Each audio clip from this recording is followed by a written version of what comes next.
చెప్పండి సార్.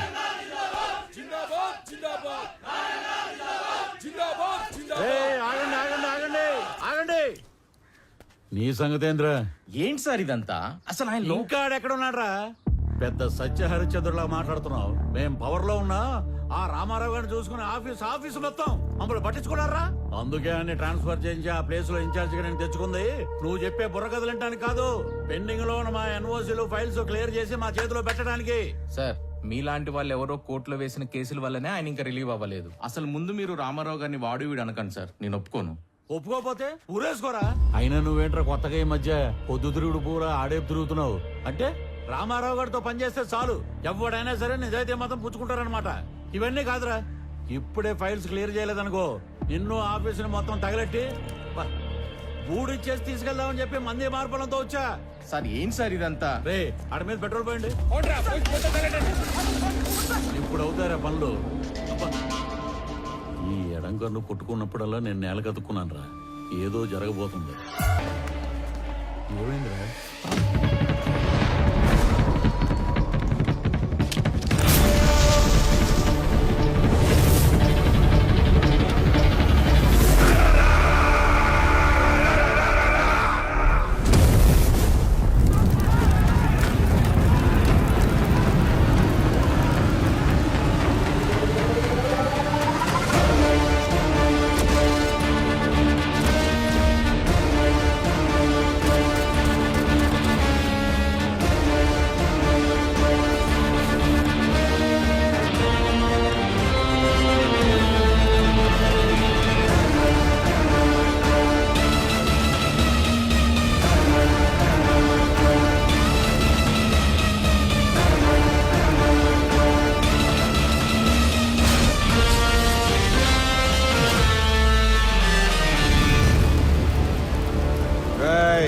మీరు ఎవరో ఏ పార్టీయో నాకు అనవసరం.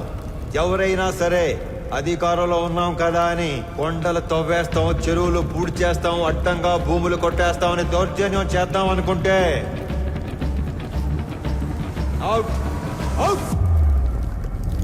రామారావు కేసుకి సంబంధించిన అన్ని రిపోర్ట్స్ నేను చదివాను, బట్ సమ్మరీ మీ ద్వారా విందాం అనుకుంటున్నాను.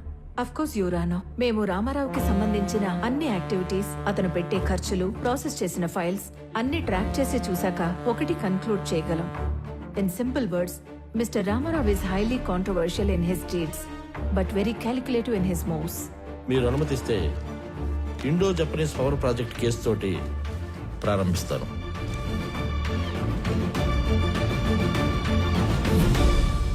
నేను కలెక్టర్గా సేవలో ఉండగానే భారత ప్రభుత్వం నిర్మించబోతున్న ఒక అణు విద్యుదుత్పత్తి కేంద్రానికి అంకురార్పణ జరపడం నాకు చాలా సంతోషంగాను కొంచెం గర్వంగాను ఉంది.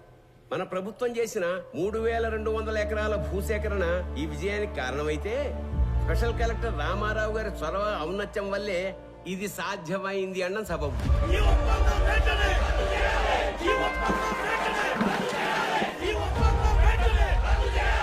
హైతో గారు sir, as a token of appreciation to mister Ramarao, felicitate him please.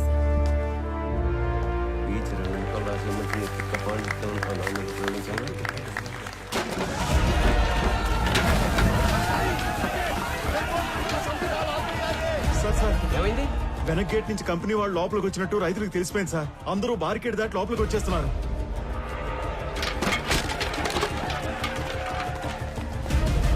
Company వాళ్ళకి సెక్యూరిటీ ఉన్నా ఎందుకైనా మంచిది, రూల్ ప్రకారం ఎస్పీకి ఇన్ఫార్మ్ చేయి. రామారావు సార్.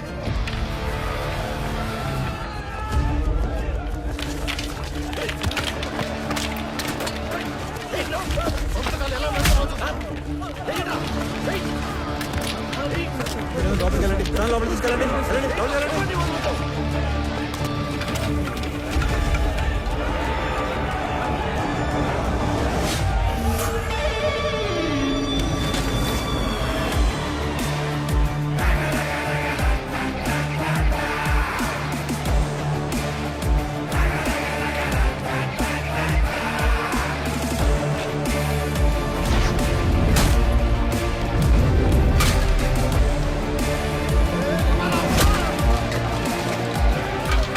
డబ్బులు కట్టి భూములు స్వాధీనం చేసుకున్న తర్వాత ఈ గొడవ ఏంట్రా? విప్లవం చేస్తాను అనుకుంటున్నావా? అవును, విప్లవమే. దున్నే ప్రతి రైతు నిత్య హరిత విప్లవం చేపట్టే నీలాంటి వాళ్ళు రోజు మేము పెట్టింది తిని మా మీద పెత్తనం చెలాయిస్తున్నారు. ఏందిరా పెద్ద పెద్ద మాటలు మాట్లాడుతున్నావు? అయిందేదో అయిపోయింది, అందరూ బయటకు వెళ్ళండి. వెళ్ళమండి, వెళ్ళండి.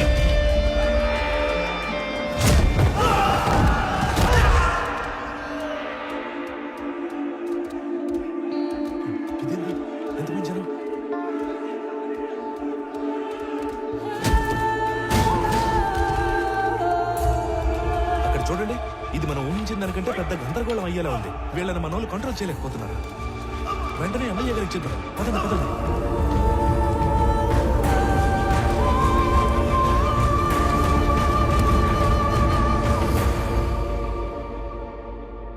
చూడు రామారావు, చేసిన పని లెటర్గా వేస్ట్ అయిపోయేలా ఉంది. చేయి దాటిపోకముందే ఈ ప్రాబ్లమ్ సాల్వ్ చేయమని పైనుంచి నాకు ఆర్డర్స్ వచ్చాయి. మీ నెత్తి మీద కట్టు, నా ఒంటి మీద దెబ్బలు, ఇంకా చేయి దాటకపోవటం ఏంటి సార్? మొత్తాన్ని లోపల నుంచి మన పని మనం చేసుకోవటమే. రైతులా సార్ వీళ్ళు? రౌడీలు. ఆయన నువ్వేంట్రా? నువ్వేంట్రా? ఈ సమస్యను ఇంకా పెద్ద చేసేలా ఉన్నావు. వదులు. ఈ గొడవ ఇంకా పెద్దది. నేషనల్ ప్రెస్కి ఎక్కితే ఈ వెంచర్కి బ్రేక్స్ పడతాయి. అందుకే సెంట్రల్ మినిస్టర్ రంగంలోకి దిగి కాంప్రమైజ్ చేయమని. ఈ ప్రాజెక్ట్ లో మా హైకమాండ్ కి ఇండైరెక్ట్ గా షేర్ ఉందయ్యా. ఈ రోజు ఆ అగ్రిమెంట్ అవ్వకపోతే పార్టీలో నన్ను పక్కన పెట్టేస్తాను. సార్ లాస్ట్ మినిట్ లో ఎంత హంగామా చేసి బ్లాక్ మెయిల్ చేయడానికి వచ్చారు సార్ వీళ్ళు. రామారావు, మనం కొన్నది ఎకరం 7 నుంచి 8 వేలకి. కానీ ఎంఓయూలో ఎకరాకి 40,000 డిక్లేర్ చేశాం. అంటే రూపాయి పెట్టకుండా ఢిల్లీ హైకమాండ్ బినామీలకు 20%, మన గవర్నమెంట్ కి 30% షేర్ వస్తుంది. అందుకే కొంత అఫీషియల్ గా కొంత అన్అఫీషియల్ గా డబ్బిచ్చి రైతులను ఒప్పించి ఇష్యూ క్లోజ్ చేద్దాం అనుకుంటున్నాం. నువ్వు ఇంటికెళ్ళు, రైతులతో మేం మాట్లాడతాం. నువ్వుంటే కోపాలు ఇంకా పెరుగుతాయి. నువ్వు వెళ్ళు, వెళ్ళు రామారావు. ఆ రోజు అర్ధాంతరంగా రామారావుని ఇంటికి పంపించి రైతులందరికీ ఎకరానికి 20,000కు పైగా డబ్బు కట్టి ఎంఓయూను ముగించారు.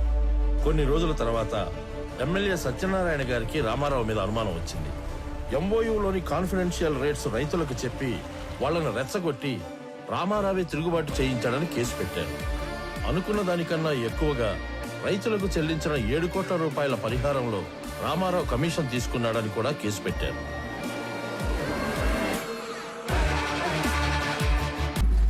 రామారావు గారు, జడ్జ్మెంట్ ప్రొనౌన్స్ చేసే ముందు ఆఖరిగా కోర్టుకి మీరేమన్నా చెప్పాలనుకుంటున్నారా?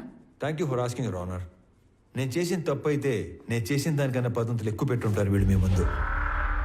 అదే నేను చేసిన మంచి అయితే చేసిందంతా వాళ్ళ మనసులో పదిలంగా పెట్టుకొని ఉంటారు.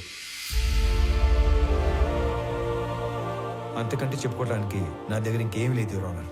అభియోగం మోపబడ్డ 17 కేసులలో 3 కేసులు క్లిష్టమైనవి కావడం వలన ఒక ఫ్యాక్ట్ ఫైండింగ్ కమిటీని కోర్టు ఏర్పాటు చేసింది. ఈ కేసులకు సంబంధించిన నిజానిజాల్ని నిర్దేశించి ఒక కామన్ ఆర్డర్ కింద తీర్పు ఇవ్వాలని ఈ కోర్టు నిర్ణయించింది. అన్ని కేసుల పూర్వాపరాలు పరిశీలించి కమిటీ ఇచ్చిన రిపోర్ట్లని పరిగణలోకి తీసుకున్న పిదప సబ్ కలెక్టర్ బి రామారావు గారి మీద మోపబడ్డ ఏ ఒక్క అభియోగం నిరూపణ కాలేదని ఈ కోర్టు తీర్మానించింది. ఆన్ ఎ పర్సనల్ నోట్, ప్రతి ప్రభుత్వ ఉద్యోగి పదవీ స్వీకారం చేసేటప్పుడు ప్రమాణం చేసే ఓత్ ఆఫ్ ఎలిజియన్స్ ని రామారావు గారు 100కి 100 పాళ్లు గుర్తుపెట్టుకుని పాటించినట్లు కనిపిస్తుంది.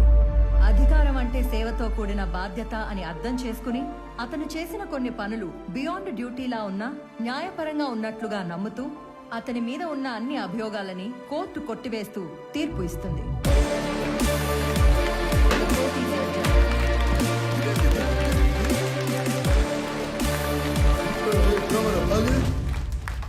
కోర్టు నుంచి తప్పించుకోగలమేమో కానీ నా నుంచి తప్పించుకోలేవు.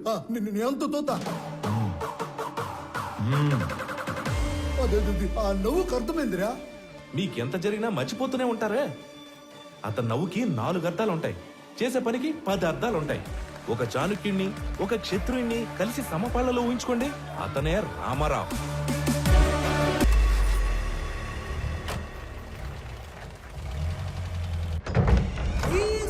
మాయా మీ సామాన్లు తక్కువగా ఉన్నట్టున్నాయి. అంటే 2-3 రోజులకే కదా అని. అంటే మిగతావన్నీ ఆయన ఊరు పంపించేస్తారు బాబు. అక్కడికొచ్చి ఓ 2 రోజులుండి వెళ్ళిపోతాం. ఇంటి కండిషన్ ఎలా ఉందో ఏమో. మీరు ఎక్కడికి వెళ్తలేదు మాయా, అక్కడే మన ఇంటి వెనకాల ఒక ఇల్లు ఖాళీగా ఉంది. నాతో మాట్లాడమని చెప్పాను. మీరు మాతో వస్తున్నారు. మీరు కూడా మా గుమ్మ సముద్రం వాస్తువులు అయిపోతున్నారు. ఇకపై మనందరం కలిసే ఉండిపోతున్నాం. మీకు ఎలా థ్యాంక్స్ చెప్పాలో తెలియట్లేదు అల్లుడు గారు. మీ ఇద్దరు లేకపోతే మేము అల్లాడిపోయేవాళ్ళం. రే బుడ్డడా, మీ నాన్న తాతకి మీ నాన్నమ్మకి గిఫ్ట్లు తెద్దాం పద. ఇప్పుడే వస్తాం అల్లుడు గారు, పద పద. ఏమ్మా ప్యాకింగ్ గొడవల్లో ఉన్నారా? రండి సార్, రండి కూర్చోండి. మీకు కాఫీ తీసుకొస్తాను. అలాగే కాఫీలో కాస్త విషం కూడా కలపమ్మా. మీ ఆయన ఇచ్చే ట్విస్టుల కన్నా అదే బెటర్. నువ్వు వెళ్ళి కాఫీ తీసుకుని రా, విషయం లేకుండా. రండి సార్, కూర్చోండి.